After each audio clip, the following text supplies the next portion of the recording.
Hello বন্ধুরা, দেখো আমি এখন রান্না করবো ট্যাংরা মাছের তরকারি।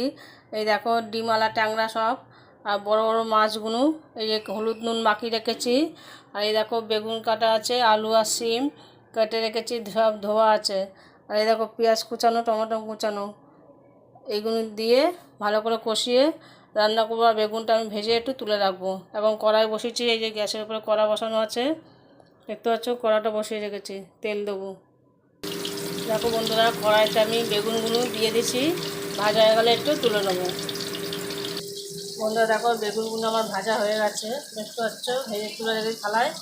এই মাছ কড়াইতে আমি দিয়ে দিচ্ছি, থেকে কড়াইতে মাছ দেওয়া আছে। দেখো বন্ধুরা বেগুনগুলো ভাজা হয়ে গেছে। আর এই কড়াইতে এখন আমি 4 পিস ট্যাংরা মাছ দিয়েছি, ভাজা হলে আবার কিছুটা মাছ দেবো। দেখো বন্ধুরা মাছগুলো সব ভাজা হয়ে গেছে। এখন কড়াইতে তেজপাতা আর জিরে ফোড়ন দেবো। দেখতে পাচ্ছ বন্ধুরা, কড়াইতে আমি তেজপাতা আর জিরে ফোড়ন দিয়ে দিয়েছি। এখন আমি পেঁয়াজগুলো দিয়ে দেবো। পেঁয়াজগুলো লাল লাল করে ভাজা হয়ে যাবে, তারপরে আদা রসুন পেস্ট করা আছে আমি এগুলো দেবো। ট্যাংরা মাছের বন্ধুরা একটু আদা রসুন পেঁয়াজ দিয়ে না করলে ভালো লাগে না। আর একটু সবজি দিয়ে আমি করছি, সিম দিয়ে কোনোদিন করিনি, আজকে সিম আলু, আলু তো বেগুন দেয় কমন, সিমটা আজকে দিচ্ছি। তোমরা করে খেয়ে দেখবে, একটু ঘুরিয়ে ফিরে রান্না করে খেলে ভালো লাগে বন্ধুরা। তোমরা সবার জন্য পাঠিয়ে দেবো। এখন আমি টমেটো কুচিগুলো দিয়ে দিচ্ছি।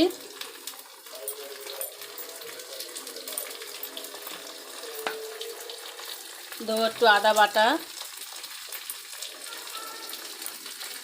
আর একটু রসুন, বেশি করেই দিচ্ছি। ট্যাংরা মাছে একটু রসুন না দিলে একটু গন্ধ গন্ধ বেরায়, ট্যাংরা রসুনটাই দিলাম বেশি করে। এখন একটু ভালো করে নেড়ে চেড়ে নিচ্ছি একটু।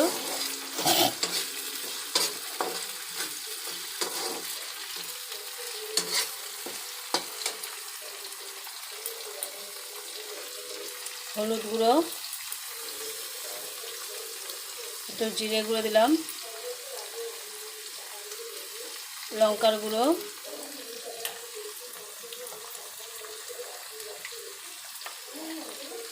একটু লবণ দিয়ে দিলাম। এখন সব মশলাগুলো ভালো করে আমি একটু কষাবো।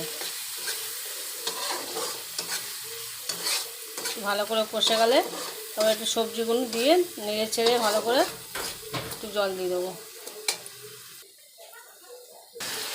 দেখো বন্ধুরা আমার মশলাটা ভালোভাবে কষে গেছে, তেল মশলার থেকে ছাড়িয়ে